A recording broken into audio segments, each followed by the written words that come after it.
जो कहानी गुजरात से शुरू हुई, उस कहानी ने पिछले 6-7 साल में इस मुल्क में क्या उत्पात मचाया है, वो अब आपके हमारे सबके सामने है।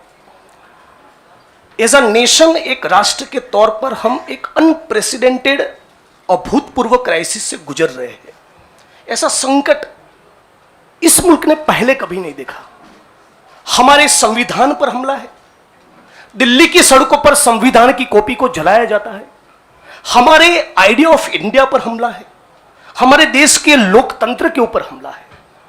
आज भाई भाई एक दूसरे का दुश्मन बन जाए, उतना जहर, नफरत एक सोची समझी साजिश के तहत दिल्ली और नागपुर साथ में मिलकर फैला रहे हैं। इस परिस्थिति में एक पॉलिटिशियन के तौर पे नहीं, बतौर एक भारतीय नागरिक, मैं अपने आप को ये जब सवाल पूछता हूं कि मेरा फंडामेंटल फॉरमोस्ट रिस्पॉन्सिबिलिटी, ड्यूटी क्या होना चाहिए, तो अंदर से जवाब यही आता है, कुछ भी करके इस मुल्क के संविधान, लोकतंत्र और आइडिया ऑफ इंडिया को बचाना चाहिए।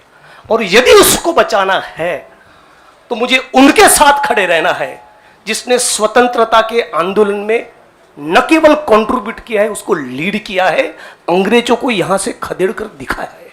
और इसीलिए आज मैं इंडियन नेशनल कांग्रेस की इस मंच पर आपके साथ खड़ा हूं। एक टेक्निकल कारण के चलते मैं फॉर्मली पार्टी इसलिए ज्वाइन नहीं कर सकता क्योंकि मैं एक निर्दलीय विधायक हूं। If I join a party, I may not continue as an MLA.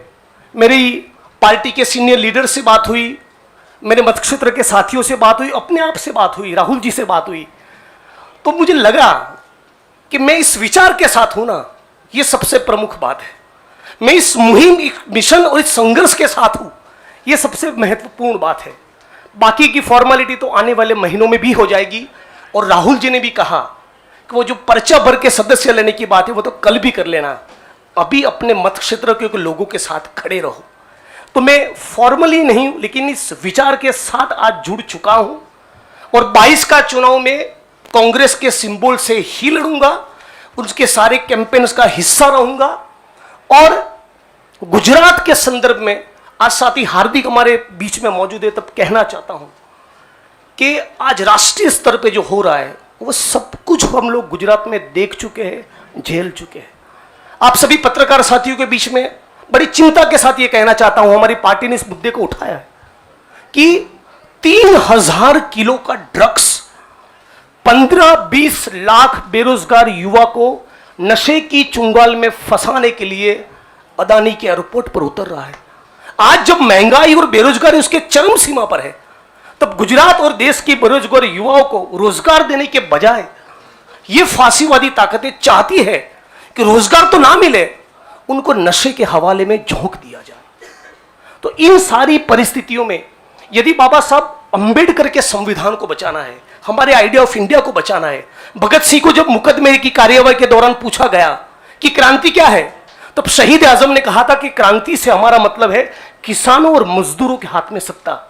माननीय प्रधानमंत्री जब अमेरिका से वापस आते हैं तो भाई विस्टा का काम ठीक ठाक चल रहा है ना, नई पार्लियामेंट का, वो देखने के लिए जाते हैं, किसान को मिलने के लिए नहीं जाते।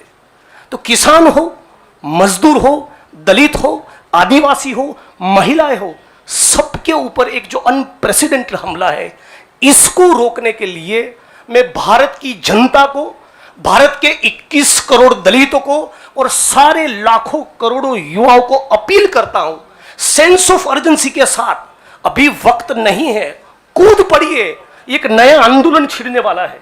स्वतंत्रता के आंदोलन की जो रौनक थी, वो जो चार्म था, वो जो माहौल था, हमको वो क्रिएट करना पड़ेगा। यहां पर तमाम वो लोग जो सचमुच मानते कि देश को बचाना है, उन सभी को हम अपील करते हैं कि इस प्लेटफॉर्म के साथ जुड़िए। ये एक मिशन है और इसको मिशन की तरह लीजिए। और मुझे पूरी उम्मीद है, जैसे कि साथी कन्हैया ने बचाया, कि डेमोक्रेसी के हमारे इस मुल्क में बहुत डीप रूट्स है, पार्टी के भी डीप रूट्स है। तो साथ में मिलकर हम लोग लड़ेंगे, संघर्ष करेंगे और इस मुल्क को बचा पाएंगे।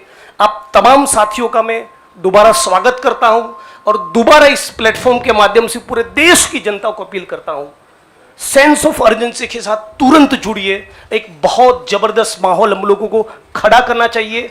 मैं साथी हार्दिक, कन्हैया और दूसरे यंगस्टर्स के साथ पूरे देश में हम लोग जाएंगे और हजारों लाखों युवा इस प्लेटफॉर्म में जुड़े, आईएनसी के साथ जुड़े, कांग्रेस पक्ष के साथ जुड़े, इसके लिए लग जाएंगे। आप तमाम साथियों का शुक्रिया।